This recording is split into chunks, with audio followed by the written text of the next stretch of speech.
నారాయణ శ్రీకాకుళం పట్టణంలోని నారాయణ తిరుమల శ్రీ వెంకటేశ్వర స్వామివారి దేవస్థానం. ఈ క్షేత్రం 1961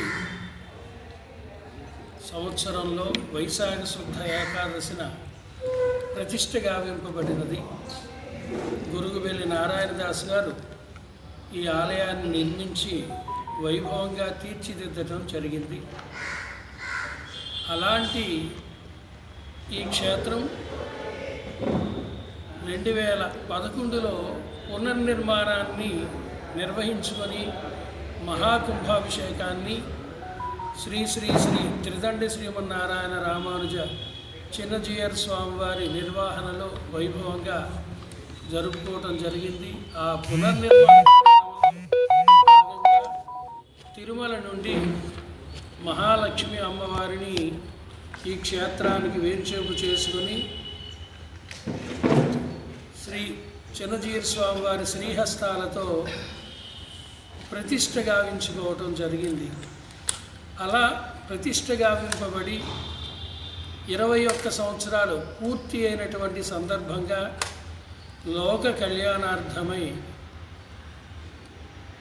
నారాయణ తిరుమల వారు ఒక అపురూపమైనటువంటి కార్యక్రమాన్ని నిర్వహించడానికి సన్నాహాలు జరుపుతున్నారు. ఫాల్గుణ శుద్ధ ఏకాదశి మొదలుకొని అమ్మవారి వార్షిక ఉత్సవాలు నిర్వహించుతుండేటటువంటి సమయాన ఈ సంవత్సరం ఫిబ్రవరి 27వ తారీఖు ఫాల్గుణ శుద్ధ ఏకాదశి నాడు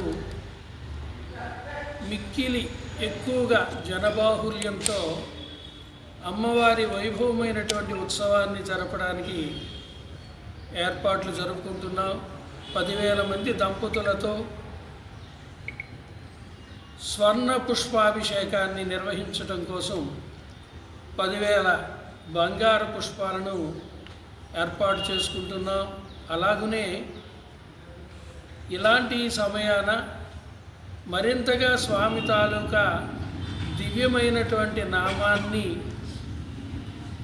ఉచ్చరించాల్సినటువంటి అవసరం ఉంది. ఆ మహిమ వలన క్షేత్రానికి మంచి వృద్ధి కలుగుతుందని శాస్త్రాలు చెబుతున్నాయి కనుక విరాట్ విష్ణు సహస్రనామ స్తోత్ర పారాయణాన్ని కూడా ఆ సందర్భంగా నిర్వహించుకోవడం జరుగుతుంది. ఈ కార్యక్రమానికి వేలాది మంది భక్తులు విచ్చేసి స్తోత్ర పఠనంలో పాల్గొనడం జరుగుతుంది. ఈ 10,000 మంది దంపతులు అనేటటువంటి విషయంలో ఎలాంటి ప్రత్యేక పూజా కార్యక్రమం కనుక రుసుము చెల్లించాల్సి ఉంటుంది అనుకోవాల్సిన అవసరం లేదు.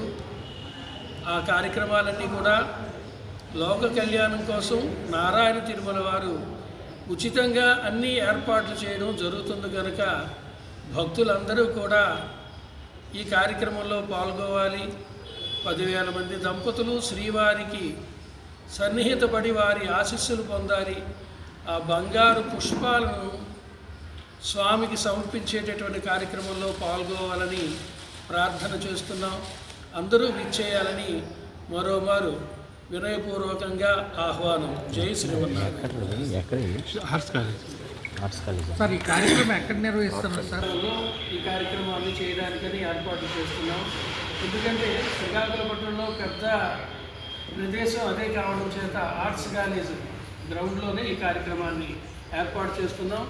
సాయంత్రం 4 గంటల నుంచి 8:30 గంటల వరకు కార్యక్రమం నిర్వహింపబడుతుంది.